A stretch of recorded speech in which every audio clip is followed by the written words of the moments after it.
البدع والأهواء، أهل البدع العقائدية وأهل البدع السياسية. نقول بيننا وبينكم السلف، بيننا وبينكم الكتب، كان فيقول البدع بيننا وبينكم. بسم الله الرحمن الرحيم. Alhamdulillah wassalatu wassalamu ala Rasulillah wa ala alihi sahbihi wasallam. Akhir pembahasan yang kita ambil itu keluarnya Rasulullah alaihi salatu wassalam bersama pamannya Abu Talib ke Syam dengan tujuan tijarah, dan umurnya Rasulullah waktu itu 12. Dan ini termasuk pendidikan yang baik dari pamannya Rasulullah untuk beliau, di mana Rasulullah tidak membiarkan Rasul alaihi salatu wasallam di Makkah sendirian. Dan di sana Rasul alaihi salatu wasallam Allah jadikan untuk beliau al-irhasat, atau yang apa dinamakan dengan tanda-tanda kenabian sebelum dijadikan seorang nabi. Sebagaimana penggambaran seorang rahib, pendeta Nasrani, di mana Rasul alaihi salatu wasallam sujud kepadanya pohon,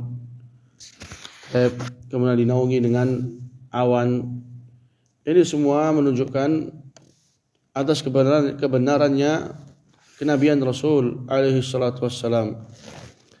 Dan akhirnya kita baca sampai perkataan Ibnu Katsir rahimahullah, wa kama rawahu Tirmidzi fi jami'ihi bi isnadin rijaluhu kulluhum thiqat min tadlil al-ghamamati lah wa mail asy-syajarati bi dhilliha alaih. Tadi itu Tirmidzi meriwayatkan bahwa Rasul alaihi salatu wasallam dinaungi dengan al-ghamamah, awan, dan juga condongnya pohon bersama naungannya untuk Rasulullah. Qala wa tafsir Buhaira ar-rahib bih, dan juga pengkabaran atau pemberian kabar gembira dari Buhaira. Buhaira adalah seorang ar-rahib, pendeta Nasrani. Di mana Buhaira, seorang pendeta ini, mendapatkan di dalam diri Rasul alaihi salatu wasallam tanda-tanda kenabian yang ada di pengetahuannya mereka, para pendeta Nasrani. Dan disebutkan bahwasanya Buhaira ar-rahib ini itulah yang dinamakan dengan rahib Nasturi di atas mazhab Aryus. Dan Aryus seorang pendeta Nasrani di abad yang ketiga, yang kokoh di atas akidah yang benar bahwa Isa bukanlah Tuhan. Akan tetapi tatkala datang Rumania, dihabiskan kelompok ini dari akarnya dan disembunyikan dari tarikh, dari sejarah. Seakan-akan tidak ada di sana satupun dari jalur agama Nasrani yang di atas akidah bahwa Isa seorang nabi bukan Tuhan. Oleh karena itu mereka membenarkan apa yang ada di kitab-kitab mereka tentang pengkabaran datangnya Rasul alaihi salatu wassalam. Qala wa amarahu li'ammihi birruju'i bih li'alla yarah al-yahud fayarmunahu su'a. Ini di antara pesannya seorang pendeta ini untuk pamannya Rasul, yaitu Abu Talib, agar membawa Rasulullah pulang. Jangan sampai Yahudi mengetahui tentang keberadaan orang ini sehingga akan memberikan atau mengenakan kepada Rasulullah suatu kejelekan. Qala wal haditsu lahu aslun mahfuzun wa fihi ziyadatun ukhar. Hadis ini itu dia memiliki dasar yang mahfuz, artinya benar. Dia benar. Dan dalam hadis ini, dalam dasar ini, di sana ada beberapa tambahan-tambahan. Qala thumma kharaja thaniyan ila Syam fi tijaratin li Khadijah binti Khuwailid radhiyallahu ta'ala anha ma'a ghulamiha masirah ala sabil al-qirat. Ini sekarang masuk kepada pembahasan keluarnya Rasulullah ke Syam untuk kedua kalinya. Dengan tujuan yang sama, yaitu tijarah, untuk berniaga, berdagang. Qala Nabi alaihi salatu wasallam, man kanat niyatuhu lid-dunya aw imra'atin yusibuha wa man kanat hijratuhu lid-dunya aw imra'atin yusibuha fa hijratuhu ila yani fa hijratuhu yusibuha aw imra'atin yankihuha. Naam. Yusibuha aw yankihuha fa hijratuhu ila ma hajar ilaih. Jadi seseorang itu kalau seandainya niat hijrahnya dia itu untuk mendapatkan dunia atau menginginkan seorang wanita yang dia inginkan untuk menikahinya, fa hijratuhu ila ma hajar ilaih. Maka hijrahnya sesuai dengan apa yang dia inginkan dari dia hijrah kepadanya. Dan ini termasuk safar yang dimubahkan, dibolehkan. Dan bukan tanda kecintaan seseorang terhadap dunia. Tatkala seseorang menuntut dunia di tempat yang lain. Dan itu bukan tanda kecintaan seseorang terhadap dunia dan bentuk dia mendahulukan atas agama. Hadza huwa. Dan itu termasuk kenikmatan dari Allah Azza wa Jalla untuk hambanya sesuai dengan apa yang Allah Azza wa Jalla sebutkan di surah Quraisy, di mana Allah memberikan atau memperingatkan orang Quraisy dengan kenikmatan yang sangat banyak. Li'ila fi Quraisy ila fihim rihlatasy syita'i was-shaif. Di antara kenikmatan yang Allah anugerahkan untuk orang-orang Quraisy dan sangat diherankan yaitu apa? Ila fihim rihlatasy syita'i was-shaif. Ada yang mereka rihla di waktu syita dan di waktu saif. Di waktu saif mereka ke Syam. Dan di waktu syita, di waktu saif yaitu musim panas, mereka ke Syam. Karena di waktu itu di mana udara dan cuaca di Syam sangatlah normal. Adapun di waktu syita, di waktu dingin, mereka perginya ke Yaman. Karena di waktu syita, di waktu musim dingin, Syam itu sangatlah dingin.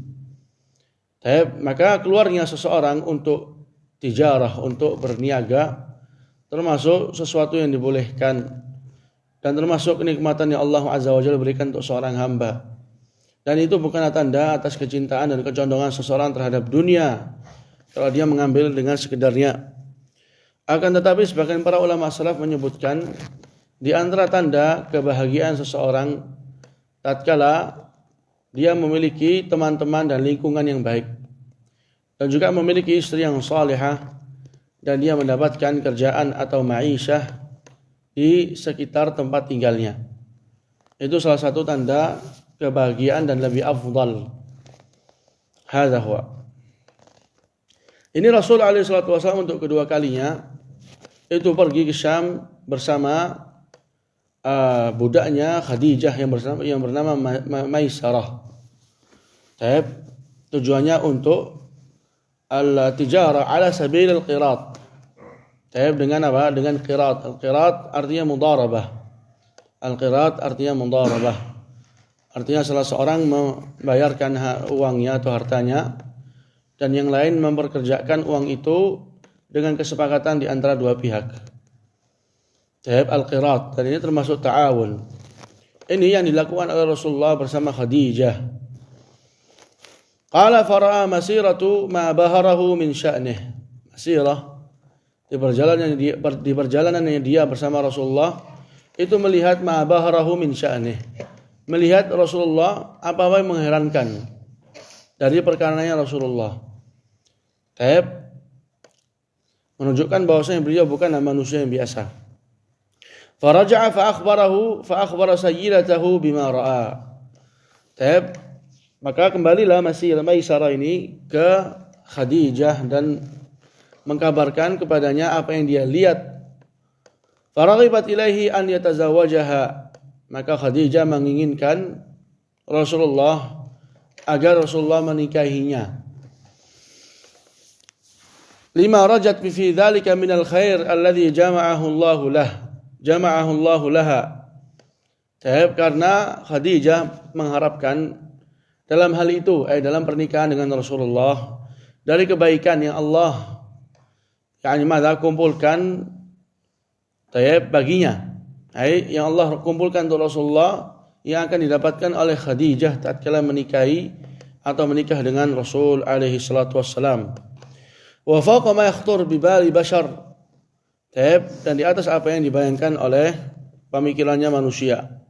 Fatazawajaha Rasulullah wa lahu 25 sanah. Rasulullah menikahi Khadijah dan umurnya Rasulullah di waktu itu 25.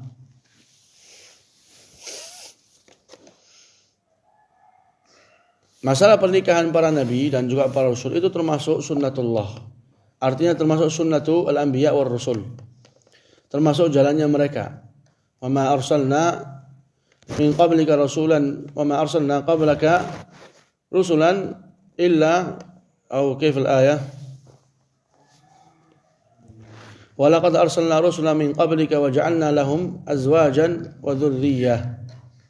Telah kami utus sebelum engkau wahai Rasulullah para rasul dan kami jadikan untuk mereka keturunan dan istri. Ini sunnatul anbiya wa sunnatul ar-rusul. Jalannya mereka yang diikuti oleh pengikut-pengikut mereka. Oleh karena itu asal dari ulama salaf yang sebagai panutan untuk kita mereka adalah menikah. Sedikit di antara mereka yang tidak menikah seperti Ibnu Jarir, Tabari, seperti An-Nawawi, Syekhul Islam, sedikit sehingga ditulis suatu kitab mengumpulkan siapa-siapa yang tidak menikah menunjukkan keluar dari asal. Ini pernikahan Rasulullah dengan Khadijah yang dimana Rasulullah pernikahannya beliau dengan Khadijah itu awal pernikahan. Dan Rasul enggak pernah menikahi wanita selain Khadijah di masa hidupnya Khadijah. Sampai Khadijah meninggal. Dan selepas meninggalnya Khadijah, Rasul alaihi salatu wasallam banyak mengingat Khadijah. Banyak menyebut banyak menyebut namanya. Banyak menyebut kebaikannya. Sampai kata Aisyah, "Maghirtu ala ahadin maghirtu ala Khadijah. Ma ra'aituha qat, walakin kana an-nabiy yukthir dzikraha." Saya enggak pernah cemburu atas satupun seseorang sebagaimana cemburuku kepada Khadijah. Enggak pernah saya lihat katanya. Tapi Rasulullah sering kali menyebut Khadijah. Kalau datang saudaranya Khadijah yang bernama Halah, itu Rasulullah istabshir, merasa bahagia. Karena suaranya mirip. Allahumma Halah. Dan Rasul alaihi salatu wasallam kalau memiliki hadiah atau sesembelihan maka diperintahkan untuk dibagikan kepada teman-temannya Khadijah. Dibagikan kepada teman-temannya Khadijah. Dan para ulama menyebutkan sebagian di antara mereka bahwasanya Khadijah adalah wanita yang paling mulia. Karena telah Rasul alaihi salatu wasallam sebutkan bahwa basyaran Nabi alaihi salatu wasallam Khadijah bibaitin min qasab la sakhafa fihi wala nasab. Rasul telah memberikan kabar gembira dengan untuk Khadijah dengan surga yang terbuat dari permata, tidak ada dalamnya teriakan ataupun rasa capek. Dan Rasul alaihi salatu wasallam disebutkan oleh Jibril alaihi salam bahwa Allah azza wa jalla telah menyampaikan salam kepada Khadijah. Kata Jibril, sampaikan salam Tuhanku dan salamku untuk Khadijah. Ini langsung yang salam itu dari Allah Azza wa Jalla yang ada di atas langit. Di mana keutamanya Khadijah ini enggak akan dimiliki oleh satupun dari kalangan wanita di dunia. Di mana Khadijah telah mengkokohkan Rasul di awal dakwanya, menghibur Rasulullah dengan harta dan dirinya. Dan ini sangatlah penting, yaitu di awal dakwah seseorang mendapatkan hiburan, pembelaan dan juga pertolongan. Di mana keutamaan tersebut akan mengungguli keutamaan yang didapatkan oleh orang yang setelahnya. Maka Allah mengatakan, la yastawi minkum man anfaqa min qablil fathi wa qatal. Ini keadaan para sahabat, enggak sama orang yang infak sebelum kemenangan Mekah dengan orang yang infak selepas kemenangan Mekah. Selepas kemenangan Mekah, Islam nampak kuat dan menang. Maka infak di waktu itu tidak sesulit orang yang infak sebelum kemenangannya Mekah.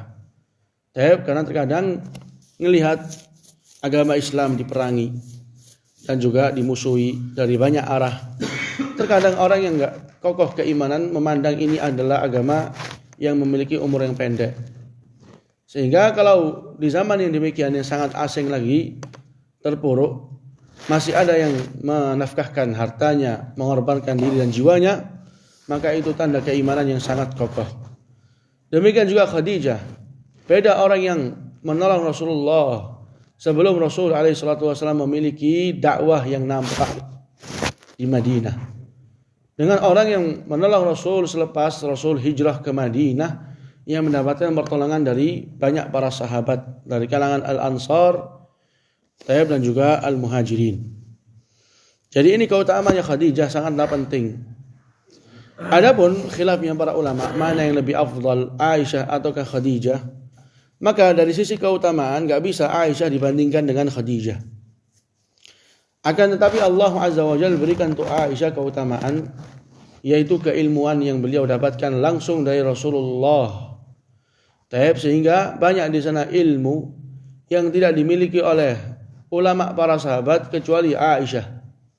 Karena Aisyah mengambil atau mengetahui apa yang tidak diketahui oleh para sahabat dari hukum-hukum yang tidak mungkin dilakukan kecuali dalam rumah.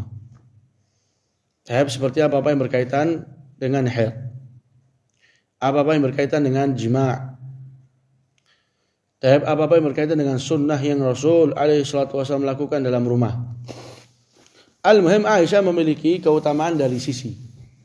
Dan sisi keutamaan tersebut enggak mengungguli keutamaannya Khadijah alaihissalam. Di antara keutamaannya Khadijah yang dikarenakannya Rasulullah banyak menyebutnya, yaitu Rasul memiliki keturunan dari Khadijah.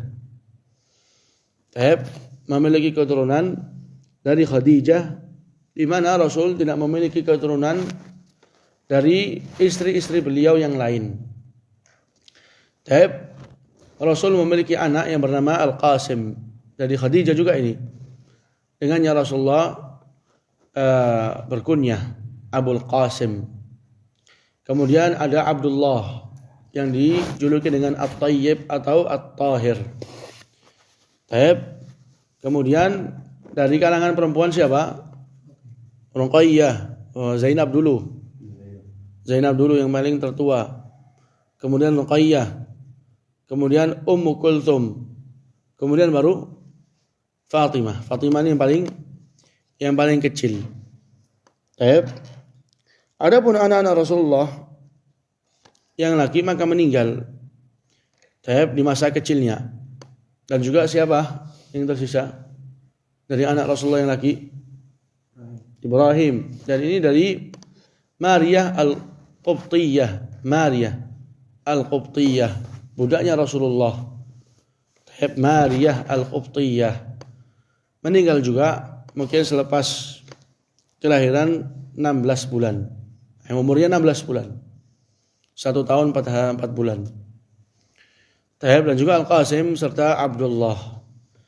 Adapun Zainab maka dinikahi oleh Abul As ibn Rabi', yang dimana disebutkan di sirah bahwa Abul As masuk Islam di kemenangan Mekah. Adapun Ruqayyah dan Ummu Kulthum maka di awal keadaan dinikahi oleh dua anaknya Abu Lahab, pamannya Rasulullah.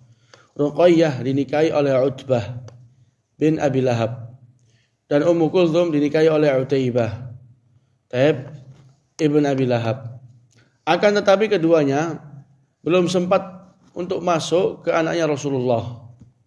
Sudah diperintahkan oleh ibu mereka Arwa bintu Harb untuk menceraikan anak-anak Rasulullah selepas Allah turunkan surah yang di dalamnya ancaman untuk Abu Lahab dan juga istrinya. Maka diceraikanlah dua perempuan ini. Yang pertama dinikahkan yaitu Ruqayyah kepada Utsman ibnu Affan. Kemudian selepas kemeninggalannya Ruqayyah, Rasul nikahkan lagi dengan Ummu Kulthum. Dengannya Utsman ibn Affan dijuluki dengan Dzun-Nurain, yang memiliki dua cahaya karena menikahi dua anak Rasulullah. Di sebagian riwayat disebutkan law kanat hunaka tsalitsa lazawwajtukaha. Kalau seandainya di sana ada yang ketiga, tentu saya akan nikahkan engkau dengannya.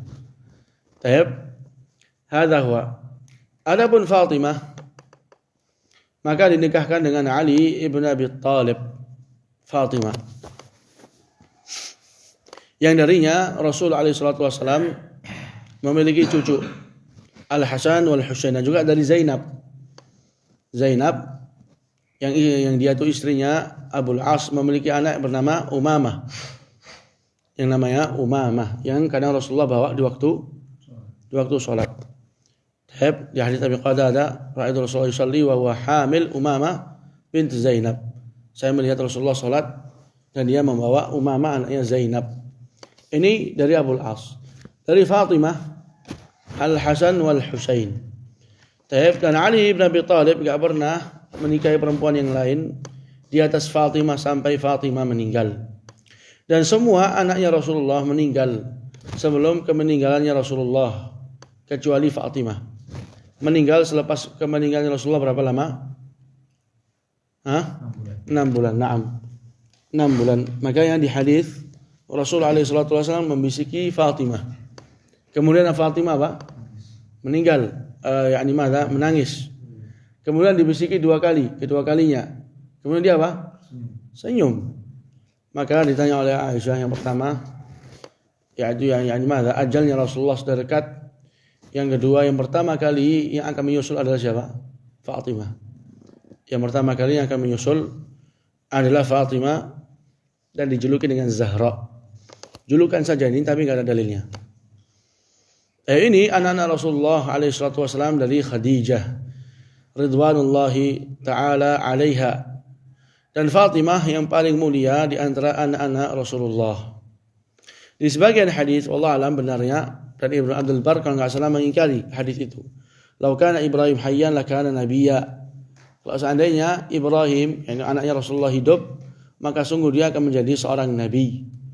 Ini wallahu alam Ibnu Abdul Bar mengingkari hadis ini. Pun kalau seandainya benar, maka sudah pernah kita bahas kenabian atau rasul itu juga apa? Termasuk hal yang diwariskan. Termasuk hal yang diwariskan, sebagaimana Sulaiman mengambil kenabian dari Daud bapaknya. Sulaiman bin Daud. Hadza huwa.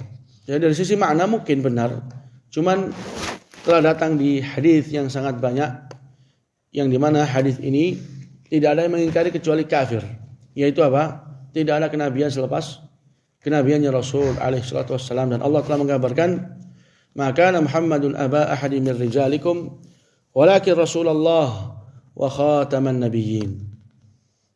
Rasulullah itu adalah penutupnya para nabi. Mereka yang mengingkari akhir kenabian Rasul itu mentakwilkan ayat ini dengan arti khatamun nabiyyin, artinya hiasan para nabi.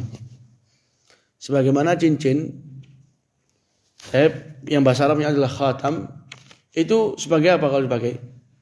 Sebagai hiasan. Maka adanya Rasulullah itu hiasan para nabi, bukan penutup para nabi. Dan ini dibantah dengan banyak hadis di mana Rasulullah menerangkan dengan jelas, la nabiyya ba'di, tidak ada kenabian selepasku. Ditambah dengan kesepakatan para ulama.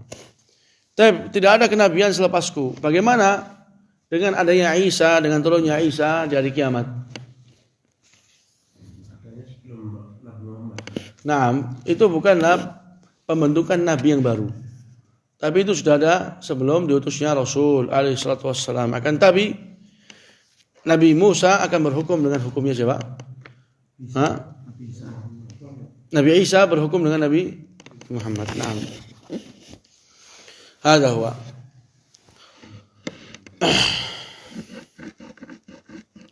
Qala wa kana Allah subhanahu qad sanahu wa hamah min sigharihi wa tahharahu min danasil jahiliyah wa min kulli aib. Kata Ibnu Katsir rahimahullah, Rasulullah itu telah dijaga oleh Allah dan dilindungi dari masa kecilnya. Dan Allah sucikan dari kekotoran jahiliyah dan dari semua aib. Ini termasuk bentuk penjagaan Allah untuk Rasulnya yang paling mulia. Dijaga dari semua apa-apa yang menjadi kekotoran orang-orang jahiliyah. Al-jahiliyah itu suatu zaman yang sebelum diutusnya Rasulullah. Jahiliyah itu suatu zaman yang sebelum diutusnya Rasulullah, itu jahiliyah. Adapun selepas diutusnya Rasulullah, maka tidak ada di sana jahiliyah kecuali untuk per orang. Adapun untuk zaman enggak bisa dikatakan zaman jahiliyah. Adapun untuk per orang boleh. Kata Rasulullah untuk Abi Dzar, innaka umru'un fika jahiliyah. Innaka imru'un fika jahiliyah. Engkau adalah seseorang, dalam dirimu itu ada sifat jahiliyah. Hadza huwa. Ini tahdzir. Rasulullah langsung mentahdzir, memperingatkan, kau itu jahiliyah, ada sifat jahiliyah. Hadza huwa. Untuk per orang mungkin orang itu terjatuh dalam salah satu sifatnya jahiliyah. Meratapi mayit salah satu bentuk jahiliyah. Dan juga termasuk jahiliyah orang yang bangga dengan nasab. Orang yang bangga dengan nasab, orang yang istisqa, meminta hujan dengan apa? Dengan bintang. Itu semua termasuk bentuk jahiliyah. Tapi zaman jahiliyah telah hilang dengan diutusnya Rasulullah. Tapi jahiliyah ini, mereka adalah suatu kaum yang enggak memiliki pemimpin. Dan suatu kaum yang enggak memiliki pedoman. Kecuali pedoman-pedoman apa yang mereka ambil dari nenek moyang mereka.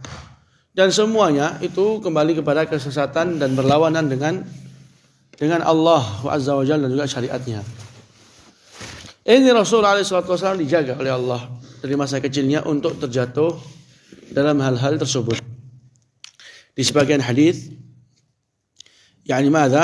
Rasul SAW pernah menghadiri suatu pernikahan di zaman jahiliyah, di masa Rasul masih kecil. Di dalamnya itu ada nyanyian seperti yang kita ketahui pernikahan secara umum. Nyanyian dan juga ada ma'azif, alat musik yang dimainkan. Maka di situ Rasul mengatakan falahautu bidzalikal ghina wa bidzalikal saut hatta ghalabatni aini fama aiqadhani illa harrus syams. Jadi Rasulullah itu falahautu. Jadi apa? Memang Rasul sengaja ingin menghibur dirinya dengan menghadiri pernikahan tersebut yang ada dalamnya musik dan nyanyian. Tapi Rasulullah itu apa? Dikalahkan dengan matanya, artinya ngantuk sehingga tidur. Gak bangun kecuali dengan apa? Dengan panasnya matahari. Ini 2 kali. Allah Azza wa Jalla jaga beliau. Dalam arti gak sampai Rasulullah itu terbawa dengan fitnah di malam itu. Terkalahkan dengan rasa ngantuknya Rasul alaihi salatu wassalam. Dan juga di apa yang diriwayatkan oleh Imam Tabrani dan juga Al-Baihaqi dengan sanad yang sahih. Zaid bin Harithah menjelaskan bahwasanya orang kufar Quraisy kalau tawaf itu ada di sana patung yang dimana kalau mereka tawaf harus istilam, harus memegangnya. Seperti kalau kita yang disyaratkan untuk umat Muhammad itu memegang apa? Hajar Aswad. Dan juga Ruknul Yamani. Kalau Hajar Aswad disunahkan untuk mencium. Kalau nggak mampu, maka mengambil salah satu apa yang bisa dia pakai untuk apa? Membantu menyentuh, kemudian dia cium. Semacam dengan tongkat misalnya. Atau kalau enggak, maka dia ucapkan Bismillah Allahu Akbar dengan dia berikan isyarat.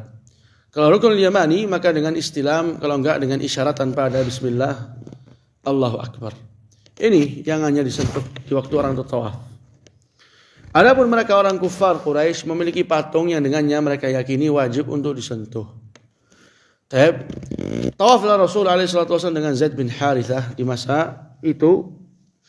Dan tatkala Zaid bin Harithah ingin menyentuh, dikatakan sama Rasulullah, tamassa, jangan kau sentuh.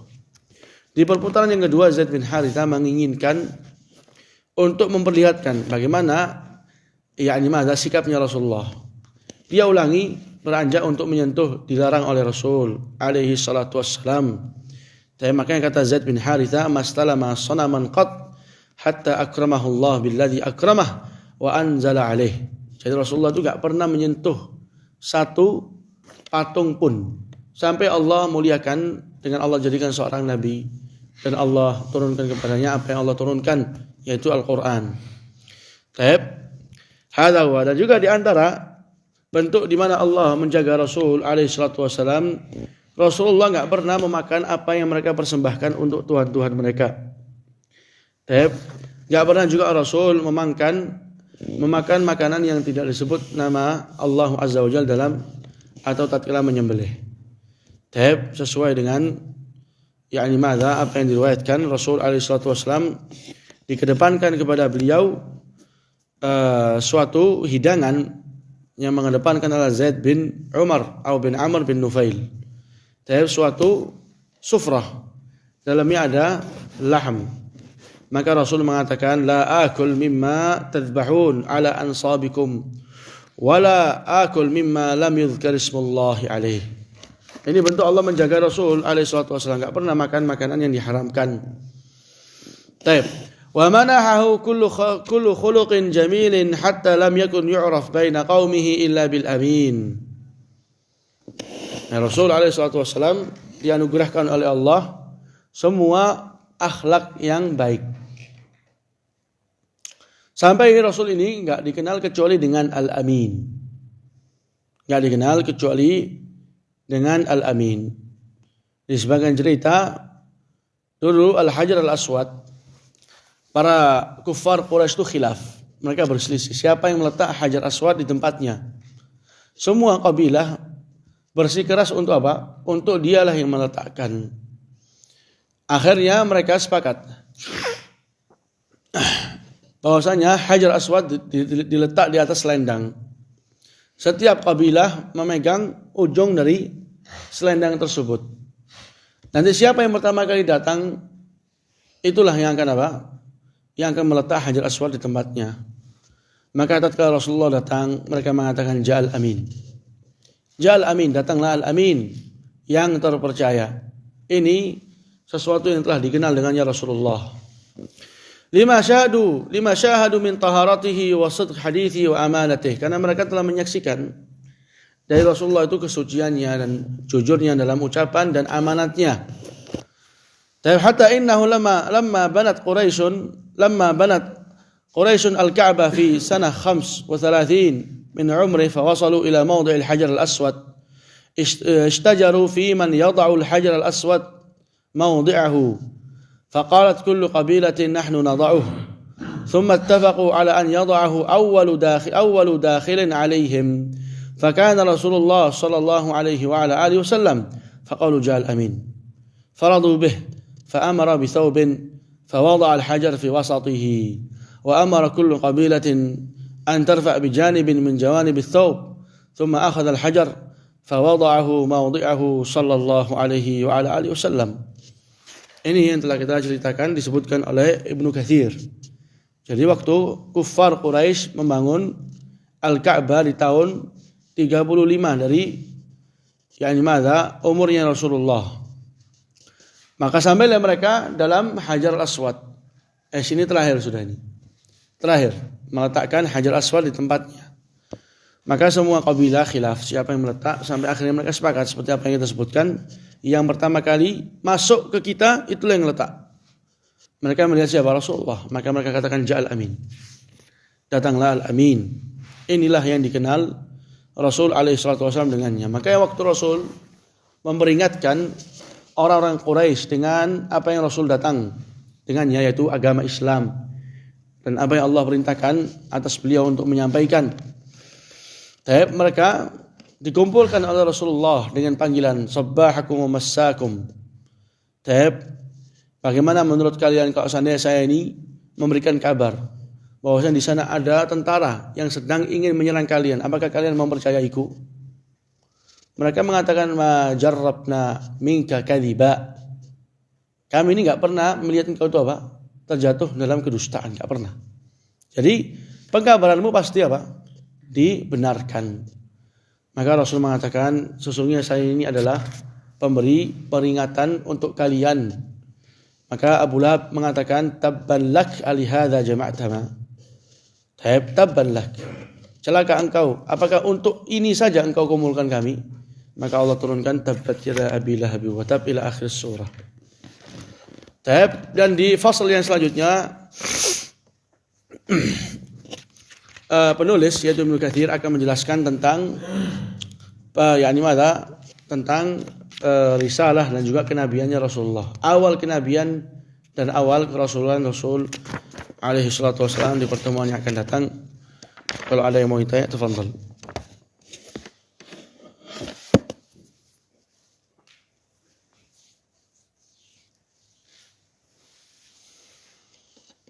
Subhanakallahumma rabbana wa bihamdik asyhadu an la ilaha illa anta astaghfiruka wa atubu ilaik.